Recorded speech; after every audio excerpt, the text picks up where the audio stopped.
How's it going, everybody? Dieter Kurtenbach here at Oracle Arena. Warriors lose Game 4, and they are now down 3-1 in the NBA Finals. We got three things off of this game. Number one, I just got to call it like it was. The Warriors wilted in the biggest game of the year, in the biggest moments. I didn't see any of that championship medal that they keep talking about. The stuff that we might have acknowledged showed up in prior rounds against lesser teams, it did not show up against these Toronto Raptors. The Warriors were outscored 63-46 in the second half. I don't care how tired you are. I don't care how injured you are. The Warriors had this game in control. They were up 4 at halftime. They came out blazing in the first half. Championship-level defense, moving the ball on offense. They turned it over a lot, which is why they only had that 4-point lead. But they were playing the kind of game that they needed to play to get this series even. And the Toronto Raptors came out in the third quarter and absolutely handed the Warriors their lunch. And it leads me to say this. What reason is there to believe that these Golden State Warriors are going to come back from 3-1 to win the title? I don't see it. If they had it in them, they would have shown it tonight. This was the series. This was the game that they had to summon all of their powers. And instead, again, it just didn't show up. And they looked beaten. They looked tired. They looked despondent. They had these looks into the half distance with glazed over eyes, wondering what had happened because the Toronto Raptors so deftly counterpunched, and one of those counterpunches landed on the jaw, and the Warriors just didn't know what to do in that situation. Toronto absolutely looks like the NBA champions. They are unflappable. The Warriors, again, come out strong in this game, and Toronto just kept chipping away. Kawhi Leonard is playing on one leg that's not good, maybe two legs that are not good. He is taking off a lot of series on the defensive end, but he was rock solid on the offensive end. That dude is a stone-cold killer, and he has a bunch of dudes around him who look up for the moment. And up 3-1, you just have to wonder, why would you think that this Toronto team is going to lose 3 straight games? I don't care to who. I don't care if the Golden State Warriors get Kevin Durant back. This Toronto team looks like the champions, and a championship team does not lose 3 straight games with 2 of them being at home. Straight up. I feel like this was probably the series tonight. It's just a question of how long Golden State wants to extend it, how long they want to make it interesting. But this was a microcosm. This had to be a microcosm, and the Warriors didn't show up, and the Toronto Raptors did. Let's do some good and some bad here with the second point. The good. Kevon Looney has an injury that is so long I can't even explain what it was. He messed up his collarbone real good in Game 2. He did not play in Game 3, and that dude toughed it out and played in Game 4, and he was excellent in Game 4. The Warriors needed every bit of what he gave them and more. Klay Thompson didn't play in Game 3 because his hamstring was all messed up.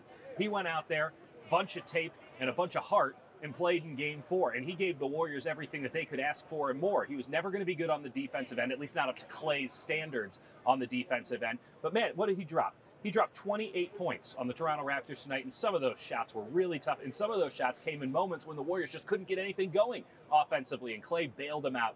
Klay Thompson, heart of a champion tonight. Draymond Green, he brought the energy that the Warriors needed. He came good from the jump. A couple of turnovers again in the first quarter, but man, he was outstanding. He tried to will the Warriors to a victory here.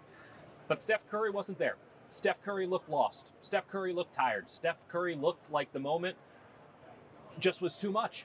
And yes, he had 27 points in the game, but his legs were not under him. He was hesitating when he was shooting 3-point shots. And when Kawhi Leonard outplays you, yeah, both guys are tired, but the Warriors can't win if Steph Curry is not the best player on the court, and he wasn't even close to the best player on the court tonight for the Warriors or the Raptors or anybody. He couldn't follow up that incredible Game 3 performance with anything similar, and it really did bury the Warriors in this one. Another thing that buried the Warriors, DeMarcus Cousins. He was straight up unplayable, and Steve Kerr has to look at that tape and wonder why he kept him in the game for so damn long. Cousins had 3 turnovers in the first 2 minutes of the game. That's not the reason the Warriors lost, but it certainly didn't help them win. And ultimately, you have to give the guy some credit. He is going out there. His calf is messed up, or his, whatever this is, the quad, totally messed up. He was already a big guy. Big guys, you don't give them cardio for a while. It's going to be tough for them to get into the rhythm of the game. He is playing high energy minutes. These are, high stress minutes in the NBA Finals, especially against a Raptors team that's attacking him time and time again. But he's just not capable. He's just not capable of keeping up. He had a great game 2.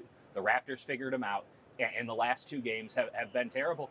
And again, it's not the sole reason the Warriors lost, but the Warriors needed another Game 2 performance from him. They needed so much more from him this season, and ultimately, there was no reason to believe that they could rely on him, but he just didn't come through. And Kerr has to look at himself and wonder why it is that he gave him how many minutes tonight? 14. Those minutes torpedoed the Warriors in a lot of ways, and you really can't put the blame entirely at the foot of Cousins. And strength in numbers, there's no strength in these numbers. These numbers are weak. And the Warriors, that has been the theme of this series. So, yes, some Warriors brought it. But ultimately, it's been the story of this series. You don't have enough dudes. If Steph Curry doesn't play out of his mind, the Warriors don't have a chance. And DeMarcus Cousins, if you're relying on DeMarcus Cousins, you probably already lost. Let's talk about the third thing. And we're going to stick with the injuries because this is going to be the defining factor of this series. I doubt Kevin Durant plays in the NBA Finals. I wrote this going into Game 4. I'll repeat it here. Just presume he's not playing and then be extremely happily surprised if he does, Warriors fans, because it's a calf injury, it is finicky, and by all accounts, from what we hear around Oracle Arena, he's nowhere close to ready. And everyone's frustrated.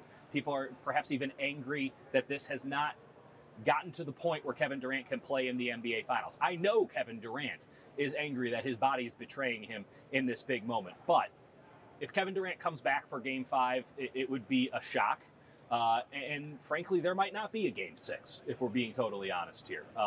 And if he does come back for Game 6, that doesn't mean that the Warriors are going to automatically win Game 6, because you also now have to integrate in a player who, as great as Kevin Durant is, there has been some friction between styles of offense. That's a lot to handle in a big moment. But let's get to Game 6 before we worry about it. Right now, presume that Kevin Durant is not playing in Game 5.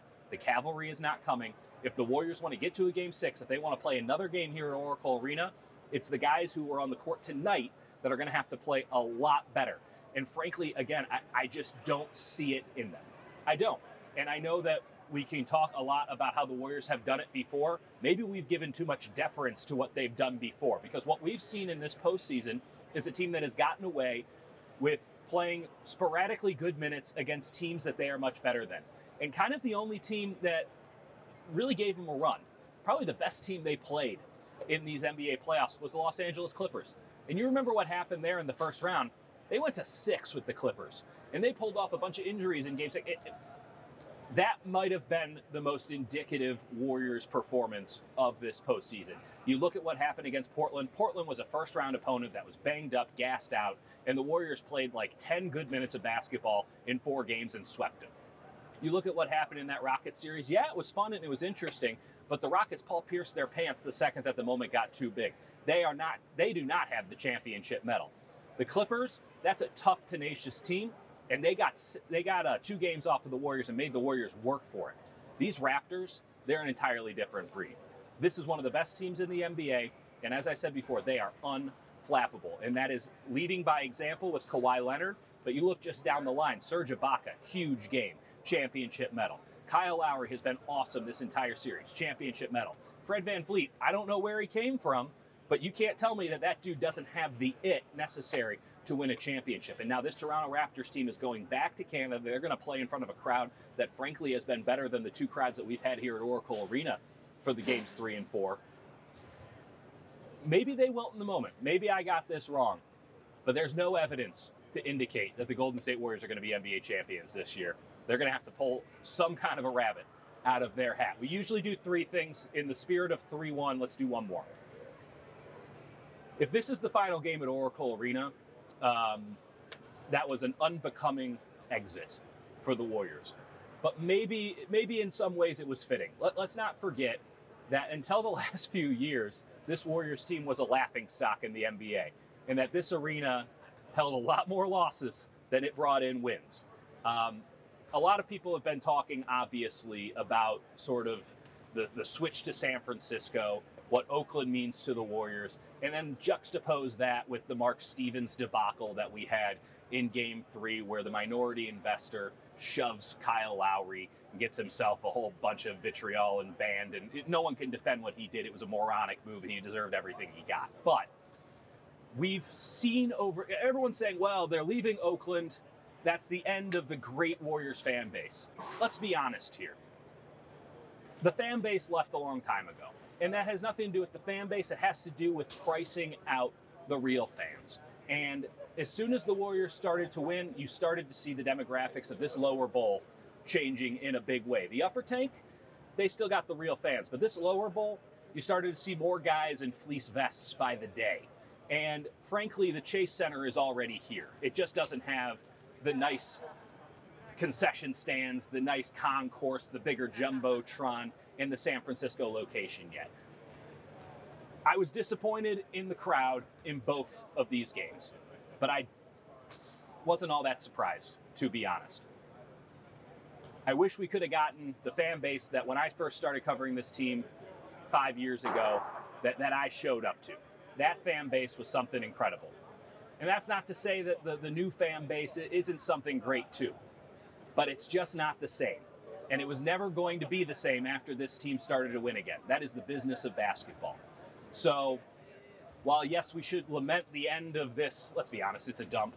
But while we should lament the end of this arena and the end of this era, it was already kind of over. And let's not forget, this was kind of a house of horrors well before it was the home of a three-time champion. Maybe the Warriors have it in them. Maybe I'm underestimating them, and I will have to eat my words all the way through a championship parade. I've been wrong before. I don't think I'm wrong about this one. Let's see what the Warriors have. Let's see if they can do something in Toronto. We'll talk to you after that game.